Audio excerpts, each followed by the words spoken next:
Hello everyone and welcome to another movie review video. You all voted for it in the community tab, so I'm taking a look at Significant Other, a Paramount Plus original that released in 2022. This movie did not go the way I thought it would, and I had a really good time with it. Maika Monroe and Jake Lacy are a couple who go backpacking through the woods, and because it's a horror/thriller movie, you know they're gonna stumble upon something crazy. I didn't watch any trailers for this movie, and I didn't even read up on what it was about. I just saw the poster and said, okay, one's gonna turn on the other, or one of them is hiding a secret, or, something like that. Which is sort of what happens, but it's done in a really interesting way. There's a few twists and turns in this movie, and for the most part, I think it nails what it tries to go for. This is my third Robert Olsen and Dan Berk movie, and they are 3 for 3. I watched Villains last year, and I really enjoyed it. They came out with Novocaine a few months ago, and I loved that movie. And in between both of those, we have Significant Other, which really surprised me. I'm definitely looking forward to whatever they make next. So set up your tents and make sure you have a flashlight, cause it's time to take a closer look at Significant Other. We start the movie off with something falling from the sky. A deer is staring into our souls and something comes up from behind and attacks the deer.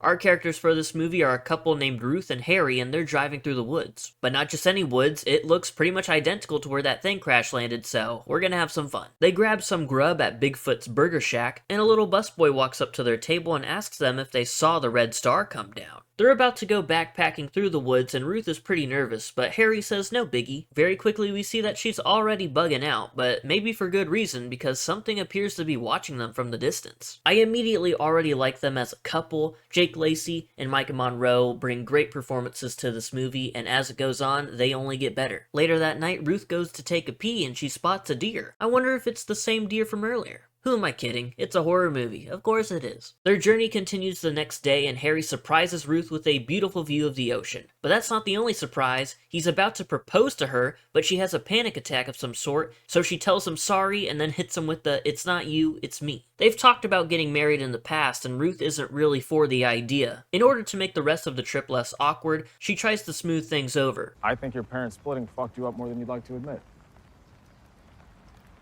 Harry, you're making things worse, buddy. We went from happy to awkward to messy really quick. When Ruth wakes up, she finds a note from Harry that says he's going out for a quick walk. She goes further into the woods to try to get a decent signal because she's trying to call her therapist. And she's definitely gonna need one because she spots a deer that's had its head split open. It's also covered in some black stuff, and they later just come to the conclusion that it's some kind of infection. That night, Ruth and Harry have a heartfelt conversation about where they are in their relationship, and they head to bed. The next day, Ruth heads out to use the bathroom and she finds a cave. In the cave, there's some blue goo on the ground, and while investigating further, something appears behind her.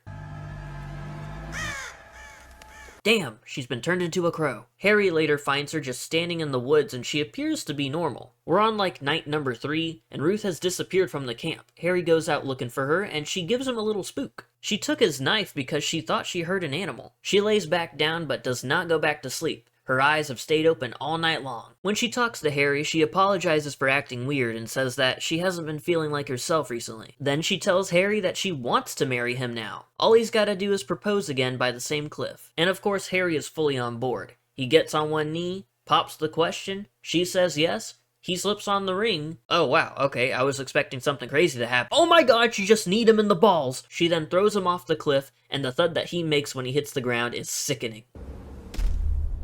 Ruth is wandering through the woods, stumbling around, and then she just collapses, her head hitting a rock. Another couple, Ray and Vivian, quickly find her and take her back to their camp. Vivian is trying to ask her questions, but she's too focused on Ray's knife. When Vivian goes to chat with her husband, Ruth immediately grabs the knife. Now here's where things get really crazy, and not in the way that I was expecting. They tell her to put the knife down, and then all of a sudden, Harry walks out from the shadows. His line delivery right here is so damn funny. Hey, Ruth! What the fuck? Ruth runs away, and Vivian goes after her. Ray tries to take a swing at Harry, but his hand gets cut off. Now how the hell— oh wow! Harry has a giant blade coming out of his finger. Vivian catches up with Ruth, but hears her husband in the distance. She goes up to him, but it's too late. His face has been sliced in half. Harry then slashes Vivian and tells Ruth to come out. She knew that he wasn't actually Harry, and he wants to know how the hell she figured it out. Well, when Ruth went into that cave earlier, she found Harry's body. That explains the whole not sleeping thing and the, attempted murder. Apparently, new Harry is a scout from another planet. He goes to planets first and then reports back to his people. He says that he doesn't need to explain himself, and he goes to kill Ruth. No. Except he can't. Becoming a full-on replica of Harry means that this alien shares his feelings. He loves Ruth, so he can't kill her. Ruth runs away because, well, duh. But new Harry chases her, saying that she doesn't have to worry. He tells her that he's a full-on Harry replica. His thoughts, feelings, and memories are all the same. And apparently humans are the only creatures that can feel love. So this guy is having a blast. New Harry reveals his spaceship and he wants Ruth to come with him. He's like, why live in a world that's falling apart and you suffer from anxiety and all this stuff and you constantly have panic attacks? Come on, we can go somewhere new. It seems like his whole spiel wins her over, but then she grabs his knife and stabs him. She runs into the water, but those waters are shark infested, so one grabs Harry and creates an opening for Ruth. Now, we've seen that this alien can't be hurt, but I'd like to see him come back from that. Oh damn. Ruth makes it back to Ray and Vivian's camp, but she starts having another panic attack. The blue tentacle thing from the beginning of the movie pops up behind her and stabs her. Of course, it's Harry. He's taken her back to the cave and is now turning into her. Alien Harry is now alien Ruth, and she says that she's gonna live the life that Ruth should have. Real Ruth tells alien Ruth that pain is a part of her, and that she can't control it. Real Ruth trauma dumps on her replica, and it forces the alien version of herself to go for her anxiety medication, but she ran out a while ago. Real Ruth is able to escape her cloning pod and keeps stressing alien Ruth out. She then tries to comfort alien Ruth until she's down on the floor, trying to get herself together. Real Ruth then bashes the alien's head in with a rock, over and over again. She takes Harry's car keys and gets out of there, but the alien's head is slowly healing. Ruth stumbles into her car, and after one last look at the woods... Ugh, stupid log truck. After one last look at the woods, she drives away. But suddenly, the radio is acting up, and her replica starts talking to her through her car. I didn't know you could be so violent.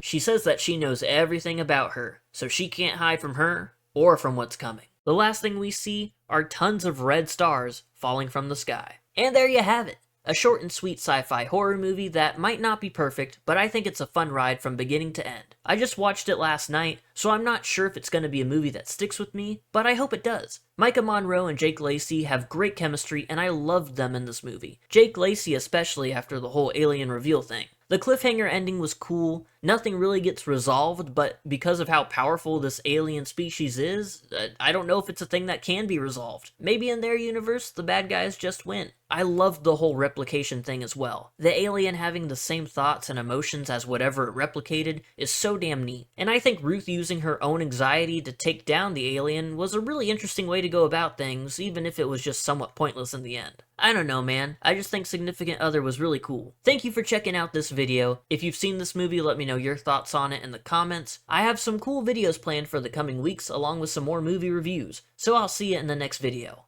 Goodbye.